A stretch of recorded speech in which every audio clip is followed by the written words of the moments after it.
Հիմա այդ երկու invite-ից ում ենք ընտրում, Rashford-ին դե բայալկե, անպայման։ Չէ, լավ, լուրջ Ռոբերտ Լևանդովսկին ես չեմ կարող ասեմ, որ ինքը այսօր լավ խաղաց, բայց նաև չեմ կարող ասեմ, որ վատ խաղաց, որովհետև հեսա կիմանք ինչի։ Հոշում Լևանդովսկին ծուրախպում, դե գիտեք, մենք չենք սիրում պենալներից գոլ խփել, մեր համար կարևորը որ մենք խաղից խփենք, դե որ մեզ չանվանեն Պեն Լևանդովսկի գինիալ նվագի, դե ստայում լայք էլի։ Առաջին թայմի ավելացած րոպեներին Ժերար Մալդինին դեղին է ստանում, որտեվ ինքը այդ ապասնի զոնան, որտեղ եթե ապասնի զոնան մներ, օքեյ, կարմիր էր, բան չունեմ ասել, բայց ինքը նախարարինը պաստորները մերևաց, որ ինքը ոնց որ գնդակին խաղաց, բայց հաստատ չի, ինձ դες թված, բայց դեղինը մնում է դեղին, որտեղ վտանգավոր խաղաց,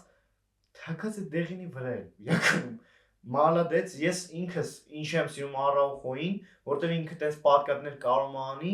ու իհարկե ելնում է բայ, որտեղ չի ստացում, ես օքեյ է։ Հիմա եթե ստե կարմիր քարտ էին Ժարար Մարտինին, ես օքեյ կլներ, իհարկե աբիդի կլներ, որ կարմիր ստացա, բայց էդի ոնց ասեմ, ոնց որ թմու պիտի նա տես պաշտպանելու, որ պատրաստ է տես մի հատ կոդրի, էլի հասկացաք։ Ժարար Մարտինին տես բան չենք ասում, ես դեղին քարտի համար թքած բայց ես ինչ որ վախեցա որ կարան կարմիր քարտան։ Լա լիգայի սուդեյստվայով կարային կարմիր քարտային